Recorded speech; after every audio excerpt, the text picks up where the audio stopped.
Some would say that you represent the opposite sides of the legal spectrum, with trial lawyers being gladiators and mediators being peacemakers. Do you agree? The gladiators, the trial counsel, should be good negotiators these days too, because most trials settle. Most trials don't go to trial, and those are the people that need to know how to negotiate, need to know how to use mediators. And I'd agree with that, because as we say, 95% of cases settle. What I say to the people taking ITAP is trials are the failure of negotiation. That's what they are. And I tell students who never want to be trial lawyers, you definitely should take this course, because if in fact you want to be a mediator or a negotiator, you have to know what's going to happen if that mediation fails. So you have to know both sets of skills. I just want to what? Teach me a lesson in financial planning? I want you to teach you a lesson. I want you to just There's something called the BATNA, which comes out of Getting to Yes by Fisher, Urey, and Patton. Do you teach Yes, this? Yeah, absolutely. okay. So, and that means... See, we teach it in trial advocacy. Right, good. So your BATNA is what happens to you if you can't settle the case. Best alternative to a negotiated agreement. And lawyers frequently think of the BATNA as the ideal trial outcome.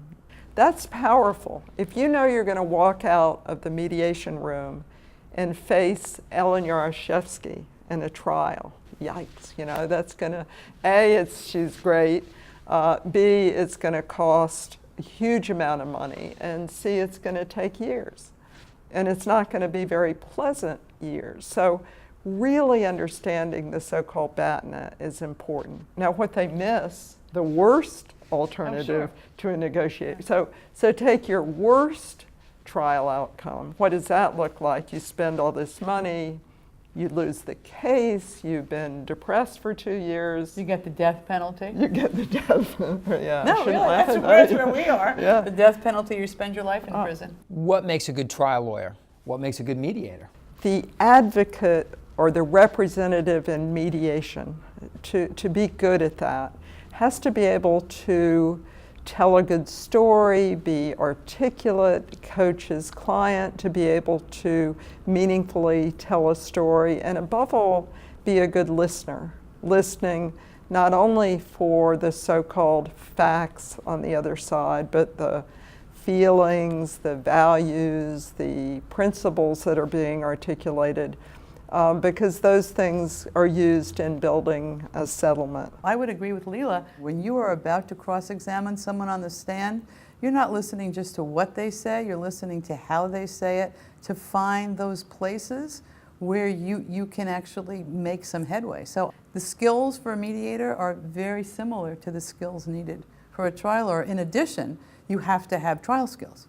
As reasonable people, I firmly believe that you will be able to return a verdict of guilty for murder in the first degree of Jonathan Diamond and his murder of Trudy Joel. Thank you.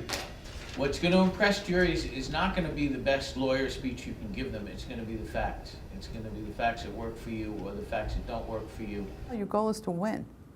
It is not necessarily to come to some agreeable resolution. And when your goal is to win, you have to sharply delineate between that which helps you and that which is going to hurt you. I was thinking of a story told by a mediator named Eric Galton about just such a case in which the defendant was, after killing somebody because they were looking down at and went through a stoplight and killed an elderly guy. So the plaintiff's family was furious at the defendant and was consequently asking for the moon. And in the mediation, the parties didn't speak initially. And finally, towards the end, the defendant said, "I'm tired of this bargaining, you know, I just have to speak directly to the plaintiffs." The defendant says, you know, ever since this happened, I've been unable to sleep, I've been depressed, I can't get on with my life. I want to use this opportunity to say to you, I'm really sorry. If I could change the course of history, I would. If it could be me instead of your family member, I would take that deal. I'm so sorry. The case quickly resolved because the plaintiffs, that's what they cared about. You know, they had lost their loved family members. Money was a surrogate for that. When this sincere person said, I wish I had died, money was less important. Now, there was an insurance adjuster, there were other people, including the lawyers, who were concerned about money, and so money did change hands. But in terms of moving the settlement of that case forward, that honest exchange was very impactful.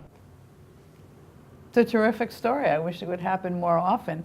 I can see, though, why lawyers would sit there nervously and say to their defendant, please don't, you can't say you're sorry, because if you do that, it will be used against you. Now, that's a failure of our system, because I think more cases should resolve like that.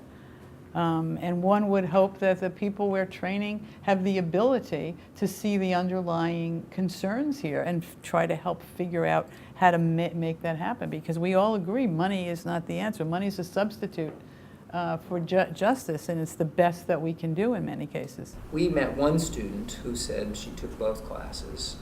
Why do you recommend that that's valuable? I think what's exciting about ITAP is this chance to be a brilliant, extreme advocate, making a case really strongly as you can. It's what we read about lawyers. It's what lawyers dream about. I think what's exciting about IMAP is the vision of lawyers as problem solvers, as sort of new age people who can take a complex situation and figure out how people can get out of it in a beneficial way. I don't make as much of a distinction because I believe every trial lawyer has got to be a good negotiator. The best trial lawyers are the best negotiators, and vice versa. I don't think you can be a good negotiator without understanding what the failure of negotiation will look like. I mean, these days it seems like there's separate roles for attorneys. There's settlement counsel and then the litigators, so that you might work in a team with a settlement counsel and the trial counsel. Depends where. If you're rich, that's true. For the many of the clients that our students will represent, most of the cases will end up being settled. But if they don't, you really have to be able to be that courtroom advocate.